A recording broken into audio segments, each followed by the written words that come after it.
Oi pessoal, que Deus abençoe grandemente a sua vida, que tenha um bom dia, tá? Nesse domingo, dia 18 de outubro de 2020, desde já eu vos saúdo com a graça e paz do nosso Deus. Vamos a mais um vídeo aí, vamos aprender um pouco mais acerca da palavra de Deus. E hoje eu quero falar acerca do assunto que poucas pessoas, na verdade, elas falam e cada um tem um discernimento diferente, mas antes de tudo eu quero dizer uma coisa para você. No Novo Testamento, a saber, por exemplo, o Senhor Jesus, né, o Rei dos Reis e Senhor dos Senhores, ele nunca pregou para que nós venhamos ter uma vida com a terra. Então, somente as pregações do Senhor Jesus, os ensinamentos do Senhor Jesus, foi para que venhamos ter uma comunhão com Deus. Fique até o final do vídeo para que você venha, então, entender e aprender mais um pouco acerca desse assunto que eu vou tratar. Peço desde já que você compartilhe nas suas redes sociais, lógico, se esse vídeo for de autoajuda para você ou para qualquer uma outra pessoa que você assim imaginar que ele venha ser. E o assunto que eu quero tratar hoje é o seguinte assunto: dai a César o que é de César e a Deus o que é de Deus. Muitos são os pastores, presbíteros, apóstolos, qualquer pessoa que tenha levado essa palavra no altar, são muitos elas, né? Independente da hierarquia, são muitas pessoas que têm levado essa palavra aí até o altar, têm pregado ela para multidões de pessoas. Sempre nós temos ouvido aí da boca de pregadores, de pastores, dai a César o que é de César e a Deus o que é de Deus. Vamos entender um pouco mais acerca desse assunto. Esse texto ele está nos 3 evangelhos, Mateus, Marcos e Lucas, mas nós vamos aqui abrir no evangelho de Marcos, tá? E vamos ler então esse texto. E fica até o final, pessoal, do vídeo. Vamos entender, dá o seu joinha, deixa o seu comentário. Se você concorda, deixa o seu comentário. Não concorda? Deixa o seu comentário. Ao menos eu vou saber qual que é a sua opinião acerca desse assunto. Mas peço desde já que ela seja formada biblicamente a sua opinião, porque o que eu vou trazer para você está dentro da palavra de Deus como contexto, tá? E não criarei aqui um pretexto para tal palavra, mas dentro de um contexto eu vou então explicar a palavra do Senhor em relação a esse assunto. Pois bem, vamos lá. Em Marcos, capítulo 12, versículo de número 13 em diante, está escrito o seguinte, palavra do Senhor Jesus. E enviaram-lhe alguns dos fariseus e dos herodianos para que o apanhassem em alguma palavra. E chegando eles, disseram-lhe, Mestre, sabemos que és homem de verdade e de ninguém se te dá, porque não olhas a aparência dos homens, antes, com verdade, ensina o caminho de Deus. Eles, tanto os fariseus, né, que seguiam à risca ali a Torá, né, os primeiros livros, os livros Pentateuco, né, são os 5 primeiros livros da Torá, tá bom? Que é formado por Gênesis, Êxodo, Levítico, Número e Deuteronômio, tá? Os 5 livros são os livros da lei. Eles seguiam à risca, eles são devotos realmente da Torá. E os herodianos também, que eram um povo ali que seguia também a sua disciplina, segundo Herodes ali, tá? Por isso que fala herodianos, né? Eram seguidores de Herodes. E tinham também as suas opiniões formadas. E eles queriam apanhar o Senhor Jesus em relação aos tributos, tá? E eles tinham tudo para dar certo aqui, ó. Porque se ele falasse sim ou não, ele seria apanhado de uma forma ou de outra. E aí ele vai falar o seguinte, e disseram-lhe, bem sabemos que és homem de verdade que ensina o caminho de Deus. Automaticamente aí, não sei se a fala de um fariseu ou de um herodiano nessa hora que falou, mas ele foi bem claro e verdadeiro quando ele falou que o Senhor Jesus ensinava o caminho de Deus e não dos homens. Então automaticamente ele mesmo respondeu a si mesmo, né? Se formos analisar a questão aí, o ponto principal aqui, o caminho de Deus, é o caminho de Deus e não dos homens. E a pergunta que ele fez foi relacionada ao caminho dos homens. É lícito dar tributo a César ou não? Eles fizeram essa pergunta para o Senhor Jesus. E aí replicaram, daremos ou não daremos? Insistiram aí na pergunta, é lícito? Daremos ou não daremos? Então ele, conhecendo a sua hipocrisia, disse-lhes, por que me tentais? Trazei-me uma moeda para que a veja. E ele lhe a trouxeram. O Senhor Jesus foi lá e pediu uma moeda, né? Traz uma moeda do tributo, eu quero ver a moeda. Por favor, pode ser feito isso? Trouxeram-lhe a moeda, então acreditando que iriam apanhar o Senhor Jesus aí nas suas próprias palavras, na sua resposta. E disse-lhes, de quem é esta imagem e inscrição? Grava comigo isso aí, não esquece. Imagem e inscrição. E eles lhe disseram, deixa eu virar aqui a página, de César. A imagem que tinha na moeda era de César. A inscrição que havia na moeda era de César, estava lá. César, escrito o nome dele, César. E Jesus respondendo disse-lhe, dai, pois, a César o que é de César, e a Deus o que é de Deus. E maravilharam-se. Do que eles se maravilharam, olha, é um assunto bem polêmico, porque não havia motivo algum para eles se maravilharem. Na verdade, eles responderam a pergunta quando ele falou para o Senhor Jesus que sabia que ele era um homem de verdade, que não pregava mentira, que ele ensinava a verdade, a saber os caminhos de Deus. Vamos analisar? A palavra de Deus, isso é pensar. Vamos, para não falar teologia, eu vou falar pensar. Isso é pensar. Por que o Senhor Jesus ele pediu a moeda para aqueles que assim o interrogaram? Não sei se os herodianos ou aos fariseus ele pediu. Então alguém trouxe a moeda do tributo. Por que ele pediu a moeda do tributo? Já de propósito, com o único propósito. Ele perguntou de quem que é a imagem que tem aqui e a inscrição. Falaram de César. César, por sua vez, cunhar quer dizer fabricar, cunhou centenas e milhares de moedas para poder, então, criar um sistema, tá? Como hoje nós temos um sistema que aí é dominado pelo governo e tem o dinheiro, né? Hoje nós temos o papel moeda aí, que seria a mesma coisa do passado, só que no passado era ouro ou prata. Hoje já tem outros materiais, outros metais diferentes. Temos também o papel aí, né? Onde é fabricadas as cédulas em papel, tá? Hoje nós vivemos mais no mundo digital. Tudo isso está acabando, mas vamos esquecer, aí é outro assunto, não é relacionado ao que eu vou falar agora. Ele perguntou porque ele queria falar para o pessoal o seguinte, olha, poxa, a imagem aqui é de César e a inscrição é de César. Por isso que Cristo perguntou, de quem é essa imagem? É de César. Aí ele fala, então, foi César que fez, foi César que fabricou, foi César que criou o sistema. Então isso aqui pertence a ele, é dele, dá a ele. Não só o tributo, mas vocês não têm nada disso aqui. Tudo isso é de César, porque tudo isso foi César que criou. Não foi eu que criei estas coisas, foi César. Eu não vim aqui a este mundo para isso.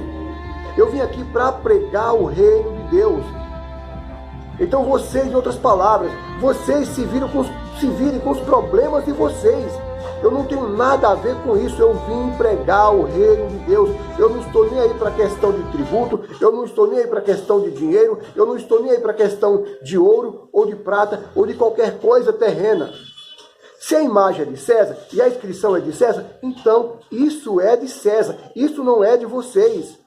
Isso não pertence a vocês, isso pertence ao mundo, isso pertence a César. Porém, dá a Deus o que é de Deus. Dá o devido respeito a Deus, dá a sua vida a Deus. Porque quando o Senhor Jesus perguntou em relação acerca da imagem, era justamente para esfregar na cara dele que aquilo era de César e não era de Deus. Que o que era de Deus era justamente os judeus, o povo de Deus que foi escolhido para Deus salvar.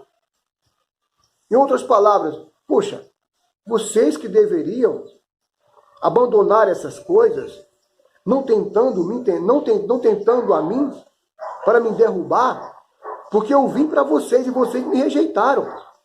Porque vocês foram os povos escolhidos por Deus, propriedade de Deus.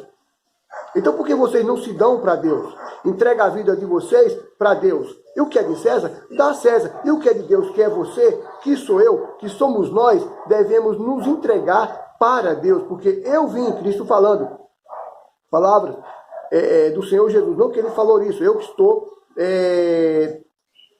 argumentando isso para você nesse momento que está assistindo o vídeo.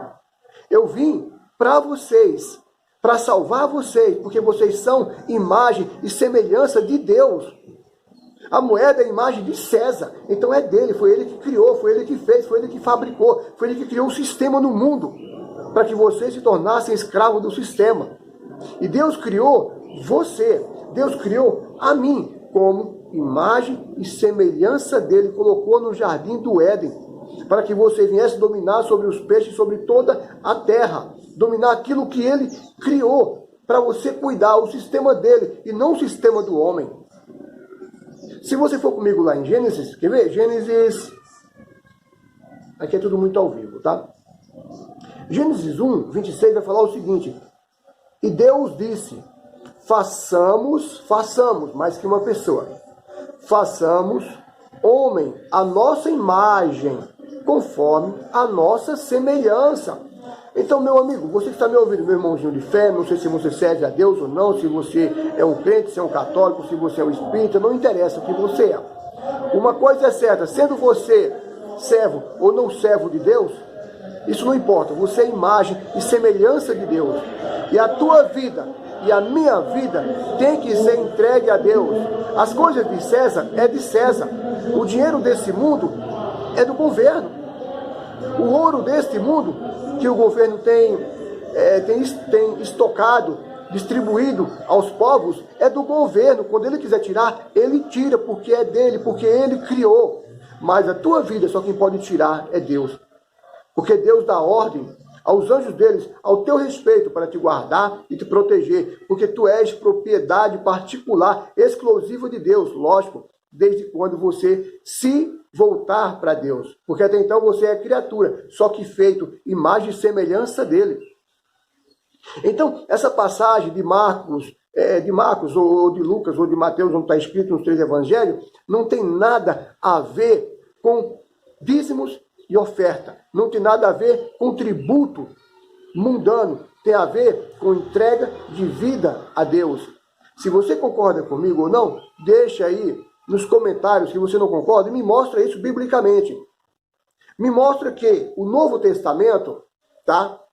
O Novo Testamento, que o Senhor Jesus Cristo, boa parte, está aqui a palavra dele, diretamente e indiretamente através do Espírito Santo, em todos os demais livros aqui, né? Com os apóstolos, discípulos e tudo mais, tudo está relacionado ao reino celestial.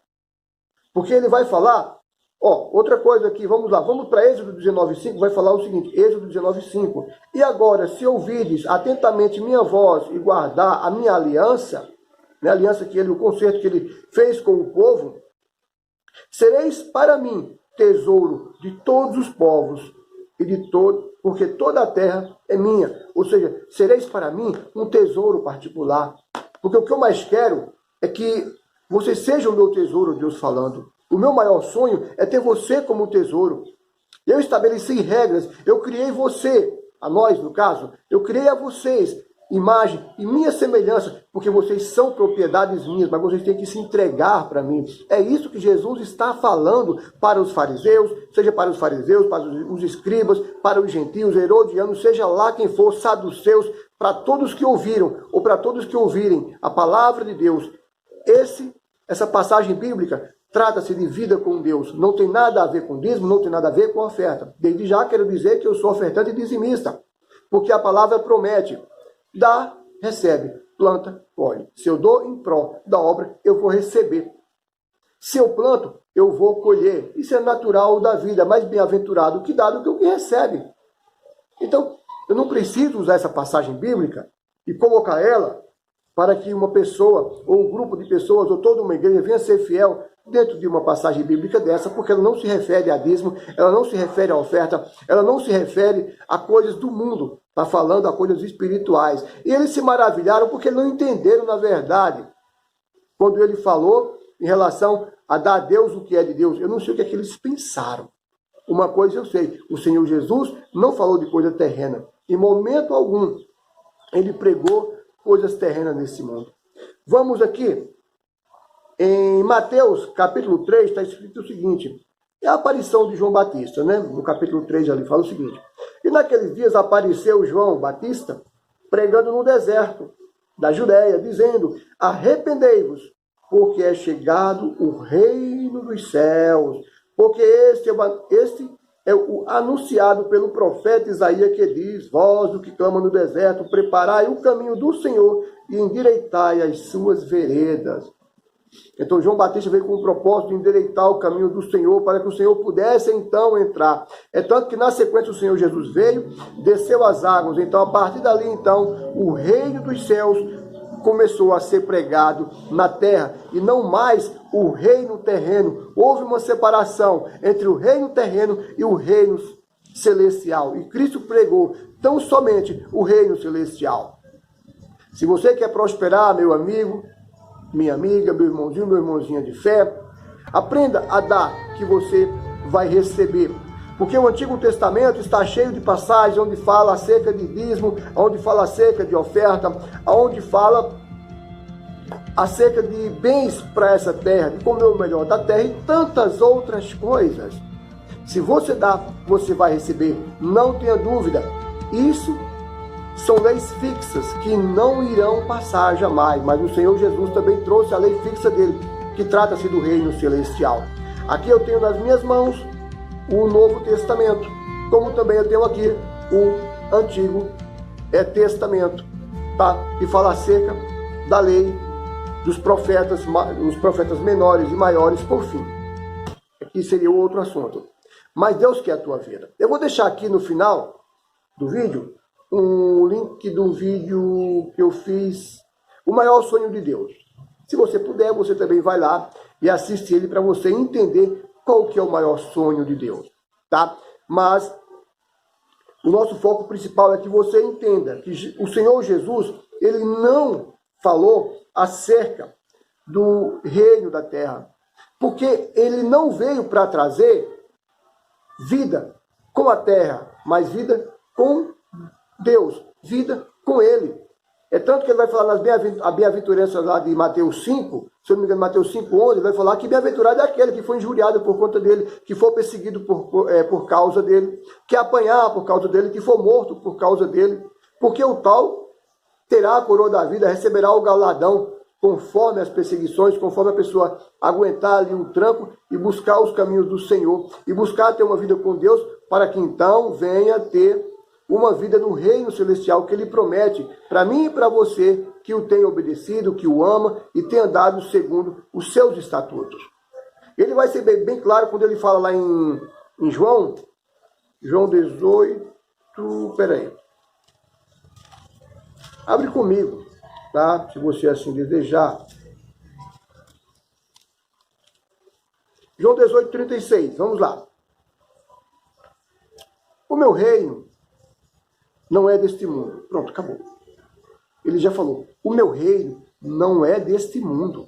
Ele falou isso quando ele estava para ser crucificado, já ele estava sendo interrogado, tá? Onde ele poderia se defender, se quisesse assim, se defender, para que então tal coisa não acontecesse, tá? Igual, por exemplo, Pedro tentou fazer aí, com que ele não aceitasse tal sacrifício, ele falou, arreda-te de mim, Satanás, és para mim pedra de tropeço, tá? O meu reino não é deste mundo. Se o meu reino fosse deste mundo, pelejariam os meus servos para que eu não fosse entregue aos judeus. Então, ele falou para Pilatos isso. O meu reino não é deste mundo. O meu reino não é desse mundo. Ele não pregou o mundo em momento algum. Ele pregou tão somente o reino celestial. Se o meu reino fosse desse mundo, pelejaria os meus servos. Os anjos do Senhor pelejaria, não tenha dúvida, para que ele não fosse entregue aos judeus. Ele poderia destruir tudo naquele momento. Só que aí o plano de Deus iria por água abaixo. Assiste lá o vídeo que eu vou deixar aí no final da descrição, para que você possa entender. pouco mais em relação ao grande sonho de Deus, porque eu tenho um sonho, você tem sonhos. Mas será que os nossos sonhos não têm sido só para a vida terrena? Só para conquistar bens terrenos? Só para conquistar ouro, prata, bronze, dinheiro, bens terrenos, casa, carro? Coisas que o tempo vai destruir, coisas que a ferrugem e a traça vai comer. Será que nós temos procurado conquistar os bens celestiais, onde nem a ferrugem e nem a traça pode corroer, não pode comer, não pode estragar? Porque ele foi e preparou casas, como ele vai falar em João 14. Ele foi e preparou casa para mim e para você, morada. E ele vai e afirma, se não fosse assim, eu não vos teria dito. Eu vou preparar casa. Na casa do meu pai há muitas moradas. Eu vou preparar para cada um de vocês.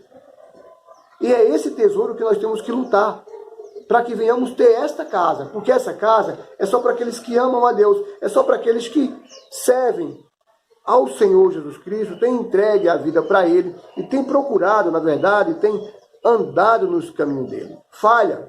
Todos teremos toda a vida. Não estou falando dessas coisas. Eu estou falando de ser crescido, para poder entregar os caminhos ao Senhor Jesus e Ele então preparar casa para mim e para você. Entenda uma coisa, você é imagem e semelhança de Deus. Eu sou imagem e semelhança de Deus. O tributo é imagem e semelhança do homem. O real que nós temos aqui no Brasil, né? O real que é a moeda padrão aqui do nosso país, é semelhança do homem, é imagem do homem. Não é imagem de Deus, mesmo porque ninguém conhece a imagem de Deus para poder estampá-la em uma cédula de R$1 ou de 100, ou agora de R$200 que está em circulação, mas parece que vão tirar já e eu não quero nem saber dessas coisas. Então, entenda uma coisa, você é imagem e semelhança de Deus. O dinheiro, o ouro, a prata é imagem e semelhança do homem. Então, você é propriedade peculiar, particular, tesouro, tesouro separado de Deus, diferente. Ele criou você com as próprias mãos. O ouro brotou da terra, a prata brotou da terra, o diamante veio tudo da terra, onde ele disse haja e houve. Você ele não disse haja. A mim e a você. Ele pegou, foi lá, com todo carinho, moldou e soprou, para que você pudesse então respirar. E até os dias de hoje, nasce uma criança e já nasce com esse fôlego de vida, o qual Ele deu para mim e para você, e para qualquer um que tem nascido. Só que não tem só fôlego de vida, nós temos também uma alma. E temos que prestar conta dela. Onde estão os nossos sentimentos? Onde estão as nossas razões? Onde estão as nossas... os segredos mais bem escondidos estão em nossa alma. Onde nós podemos sentir, chorar, rir. Essa é a nossa alma. E temos que prestar conta disso ao Todo-Poderoso. Vamos buscar ter uma vida com Deus. Vamos buscar andar com Deus. Construir um tesouro lá no céu. Para que venhamos então depois desfrutar. E venhamos então ouvir o que nunca ouvimos. Ver o que nunca vemos. E nem penetrou em nosso coração, como vai falar 1 Coríntios 2,9. Eu sempre falo isso porque eu acho maravilhoso essas coisas. Mas entenda uma coisa, vou repetir. Novo Testamento aqui, céu. Se você quer alguma coisa para pregar para a terra, tem aqui a Torá. Então você pode usá-la para pregar para fins terrenos, tá bom? Mas a palavra do nosso Senhor Jesus Cristo, ela tem uma única direção, alto. Nova terra e novo céu. Aqui, nós não iremos habitar. Nós seremos arrebatados com Cristo. Ou se morremos em Cristo, certamente nós também moraremos com Ele. Que Deus abençoe sua vida. Peço desde já que deixe o seu joinha, tá bom? Se você assim quiser deixar. Deixe o seu comentário falando acerca desse assunto, tá? Esse vídeo não vai para o Facebook, tá? Vai ficar tão somente aí retido no YouTube. E até amanhã com mais um vídeo no canal Falando com Deus. Espero que o Senhor Jesus, através da minha boca, tenha falado nesta manhã com você e esclarecido aí alguma possível dúvida. Tá? Deus abençoe.